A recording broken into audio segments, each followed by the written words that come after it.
Sedikit mengulang dari part kemarin. Saat ini, Pondi sedang melawan Netahu untuk membantu Ding Feng. Ding Feng mengalami luka yang sangat parah pada perutnya. Melihat Pondi membantu Ding Feng, Netahu bertanya siapa sebenarnya dia. Kenapa dia ikut campur? Pondi mengatakan jika dia tidak peduli jika Netahu menghabisi semua orang yang ada di kota itu.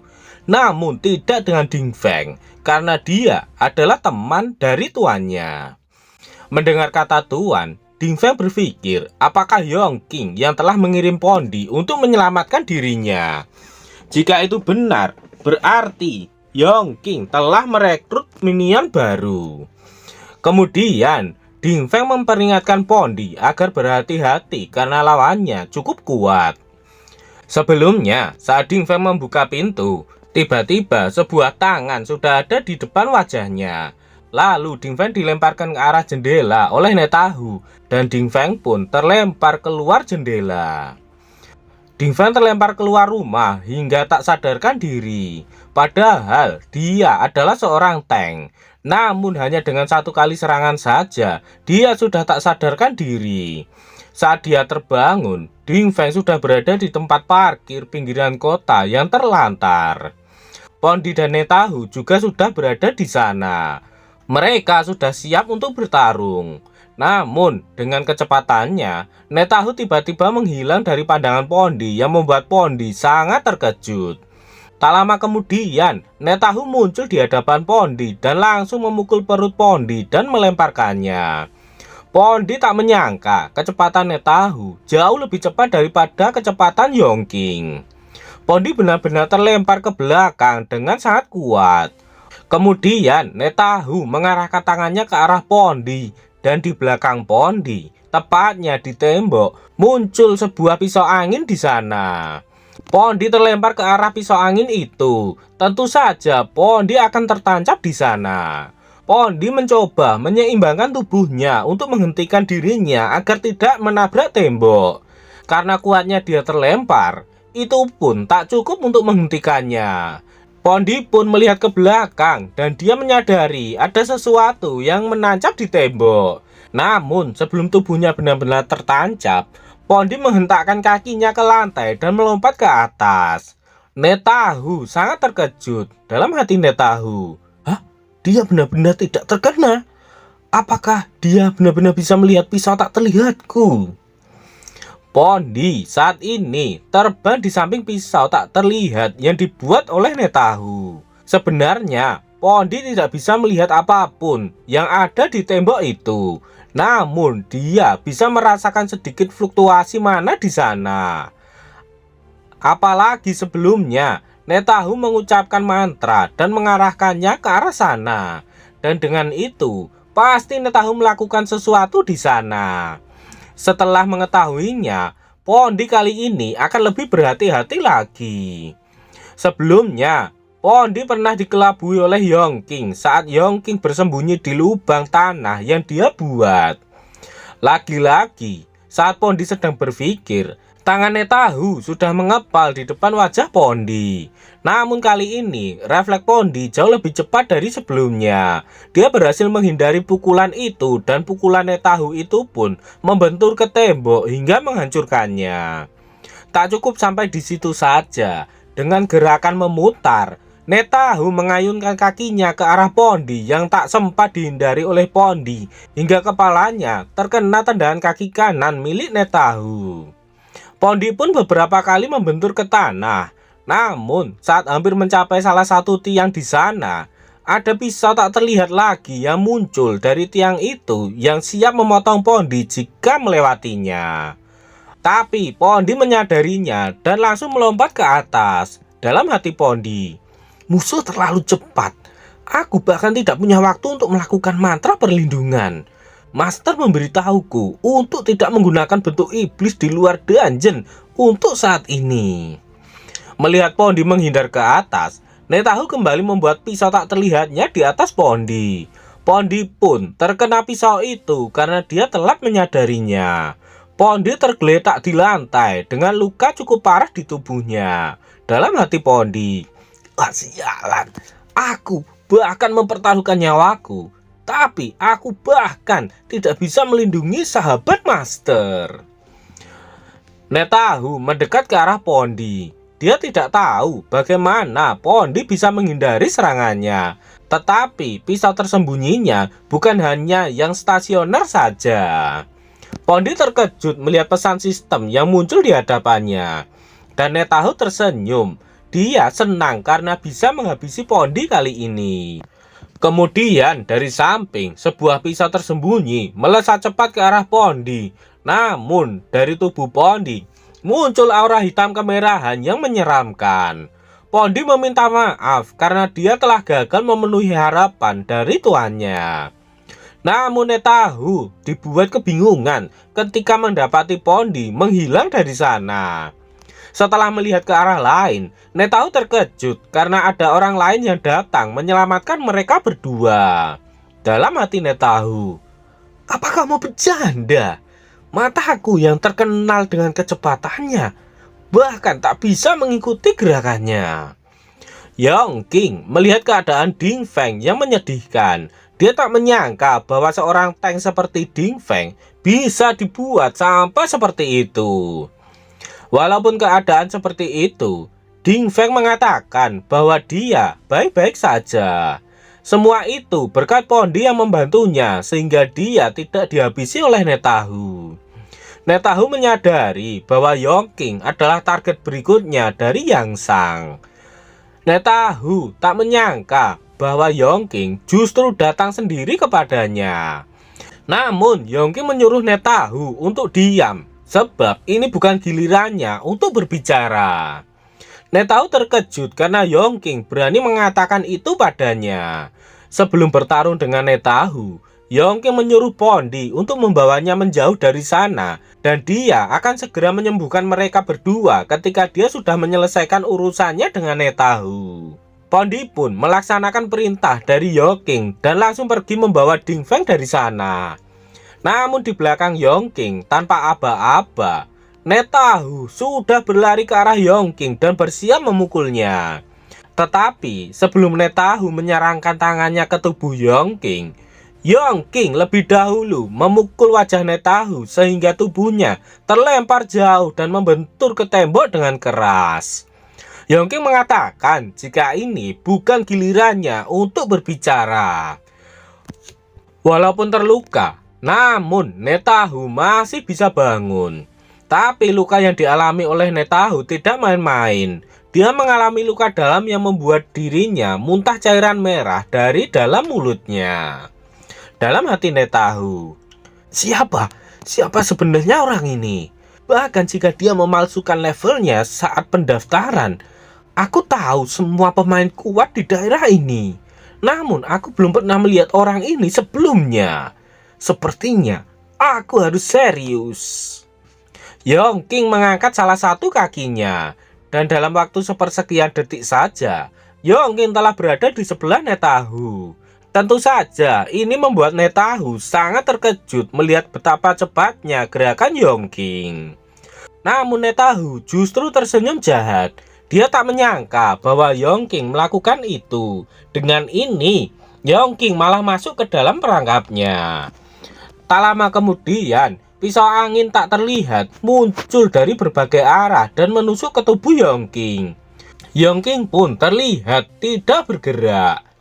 Netahu senang karena perangkapnya telah berhasil. Yongking tertusuk pisau yang tak terlihat di seluruh tubuhnya. Netahu sangat bangga dengan dirinya sendiri yang sangat cerdas. Dia mengatakan kalau pertempuran antara para petualang bukan hanya tentang kekuatan dan kecepatan saja. Dengan sombongnya, Netahu mengatakan jika seorang pemula seperti Yongking tidak akan pernah bisa mengalahkan seorang veteran seperti dirinya. Namun kesombongan Netahu terhenti setelah melihat pisau yang tak terlihat hancur karena tertahan oleh shield yang melindungi tubuh Yongking. Netahu hanya bisa terdiam ketika melihat perisai yang melindungi tubuh Yongking. Perisai itu sangat kuat sehingga serangannya bisa dihancurkan. Apalagi perisai itu berwarna emas. Netahu berpikir, apakah Yongking adalah seorang kesatria cahaya? Dengan wajah yang menakutkan, Yongking mengutarakan kekecewaannya karena seorang petualang tipe assassin berlevel 4 hanya memiliki kekuatan yang seperti ini saja. Bahkan menurut Yongking, pukulan neneknya saja jauh lebih kuat daripada pukulannya. Netahu sangat marah karena telah dihina oleh Yongking. Kemudian, Yongking pergi meninggalkan Netahu karena menurut Yongking, Netahu tidak layak untuk dihabisi karena dia sangat lemah. Yongking menyuruh Netahu untuk memberitahu kepada atasannya untuk berhenti mengganggu orang-orang yang berhubungan dengan dirinya. Jika masih melakukannya, Yongking akan menghancurkan guil mereka hingga tak tersisa. Kali ini, Netahu benar-benar sudah tak bisa menahan emosinya. Dia mulai mengumpulkan sisa-sisa kekuatannya untuk serangan terakhir ke arah Yongking.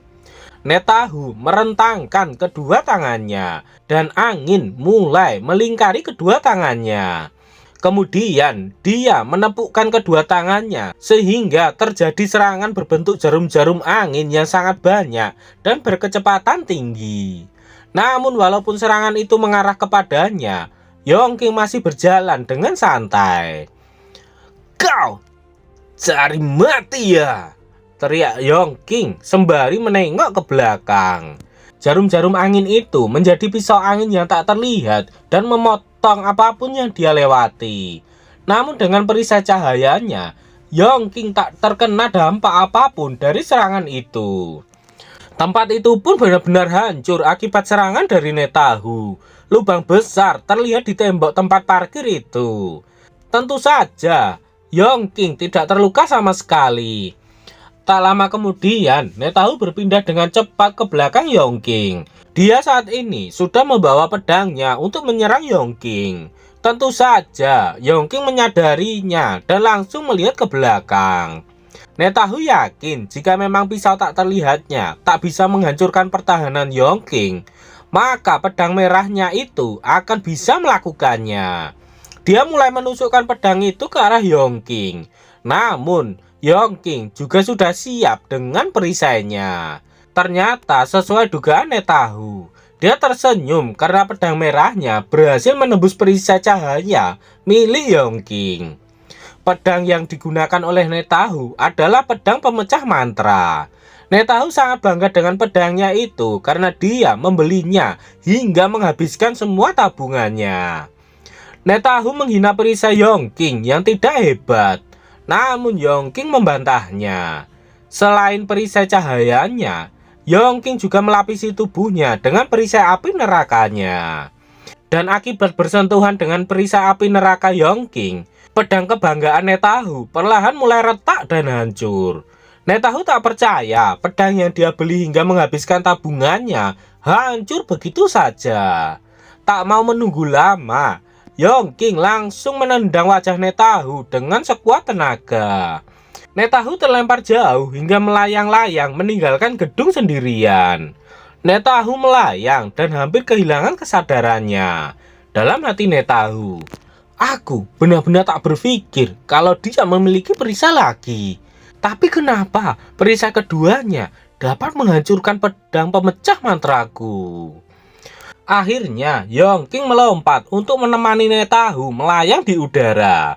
Namun tujuan Yongking adalah untuk menghabisi Netahu. Sebelum Netahu dihabisi oleh Yongking, Netahu mencoba memohon agar dia tidak dihabisi. Sebab jika Yongking menghabisinya, maka guild Scorpion tidak akan membiarkan Yongking lolos begitu saja. Namun, Yongking tak takut dengan ancaman dari Netahu. Sebab guild Scorpion memang sudah mengirim Netahu untuk menghabisi dirinya. Netahu ketakutan ketika melihat api yang dikeluarkan oleh Yongking.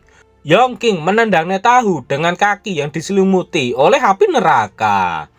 Kekuatan tendangan Yongking kali ini tidak main-main.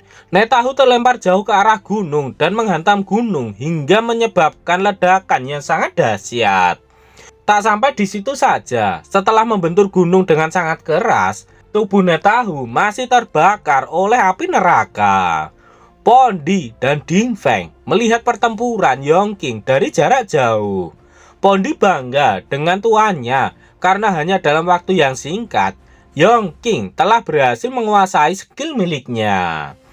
Ding Feng menambahkan bahwa Yongking telah menggabungkan skill milik Pondi dengan skill miliknya, sehingga meningkatkannya ke tingkat yang lebih tinggi. Pondi tersenyum jahat. Dia mengatakan jika dengan serangan dan pertahanan yang sama, tingkat yang lebih tinggi akan menimbulkan lebih tinggi banyak kerusakan. Pondi tidak tahu cara Yongking melakukan hal itu, tapi dia sangat bangga telah mengikuti tuan yang sangat menjanjikan. Panel kembali ke tempat Yongking. Yongking mendekat ke tempat mayat Netahu yang masih terbakar. Kemudian Yongking melihat panel sistemnya. Di sana terlihat Netahu sudah menjadi abu. Yongking tahu jika aliansi petualang melarang keras menghabisi sesama petualang. Namun dengan menghabisi Netahu saja, dia mendapatkan 250 poin ESP. Jadi menurut Yongking, mendapatkan poin ESP dengan cara menghabisi sesama petualang jauh lebih mudah dibandingkan dengan grinding di dalam dungeon. Selama ini, Yongking selalu fokus pada penyembuhan dan tak pernah bertarung melawan siapapun, apalagi menghabisi seseorang. Dan ternyata menghabisi petualang dengan level yang sama dengan monster akan memberikan poin ESP yang sama dengan monster level elite. Itulah yang baru saja diketahui oleh Yongking, yaitu menghabisi seorang petualang juga akan mendapatkan poin ESP. Panel berpindah ke dalam sebuah dungeon. Terlihat seseorang yang mengenakan topeng mengangkat tangannya yang menandakan dia sudah menyerah dan ingin diampuni. Namun lawannya tak peduli dan langsung membelah orang itu menjadi dua. Setelah menghabisi orang bertopeng itu, pria kribo mendapatkan tambahan 50 ESP. Pria ini adalah Susin. Dia adalah petualang elit berlevel 6 dari Zoo Scorpion. Susin tidak sengaja memotongnya menjadi dua. Dia bosan karena semua ini berakhir begitu cepat tanpa ada perlawanan yang berarti. Tiba-tiba dari belakang ada yang mengatakan jika Susin telah benar-benar bekerja keras untuk naik level. Ternyata yang datang adalah Zutong. Susin bertanya apa yang membawa Zutong hingga dia masuk ke dalam dungeon. Susin pikir Zutong tidak tertarik untuk naik level. Zutong mengatakan jika dia tidak tertarik untuk naik level.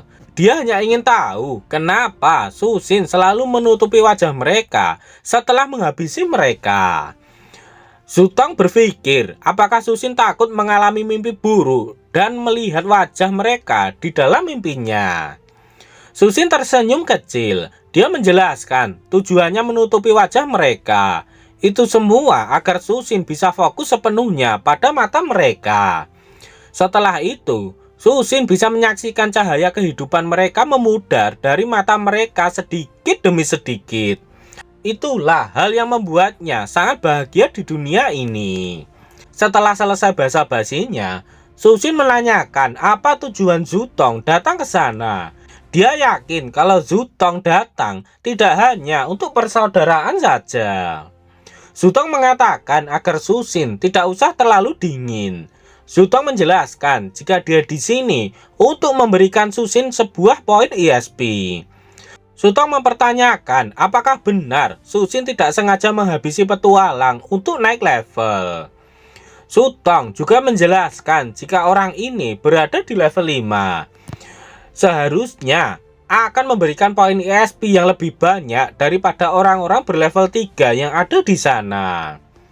Zutong pun menunjukkan fotonya dan menanyakan apakah Susin tertarik. Siapakah yang ada di foto itu? Dan apakah yang akan terjadi selanjutnya? Nantikan kelanjutannya di part berikutnya.